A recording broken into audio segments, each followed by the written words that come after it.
The nichoach component of the phrase reach nichoach is linked to the shoresh nun vav chet, a shoresh that has multiple translations: to be at rest, as in the concept of menucha. Other options include to settle down, to abandon, to die. The one used in connection to the expression reach nichoach is to be pleased and to be satisfied. It might be argued that the reach nichoach, the sweet smell, was one that was sweet to Noach rather than sweet to Hashem.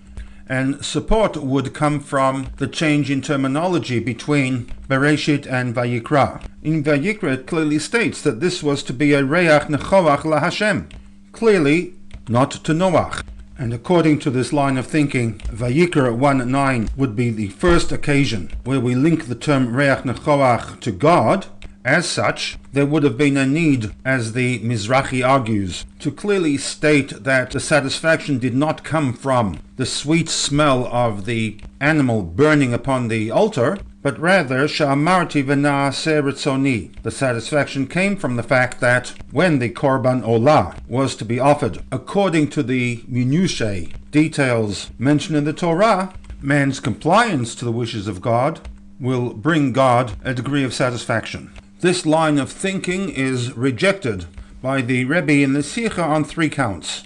Firstly, applying one of the rules that the Rebbe has with respect to Rashi's commentary, that headings must match the commentary. According to the Mizrahi, the focus of the commentary is to clarify the phrase reach nechoach la Hashem, how it is possible to have God deriving pleasure from the reach of the korban. As such, the heading should not have been merely nichoach, but reach nichoach la Hashem. Secondly, from the standpoint of the pshuta shel mikra, the subject of the phrase is Hashem, the verb is vayarach, et reach hanichoach the object, which would therefore suggest that the reach nichoach was not relative to Noach, but relative to Hashem.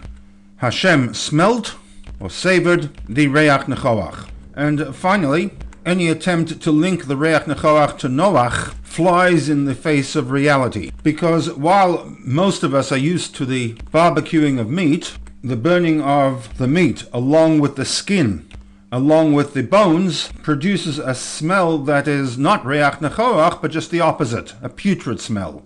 And therefore, having argued against linking the reach nechoach to Noach, but rather to Hashem, we come full circle for the need to forewarn that God did not receive pleasure from the burning of the meat upon the Mizbeach, which theoretically should have been established in Sefer Bereshit, rather than holding off until Vayikra 1:20.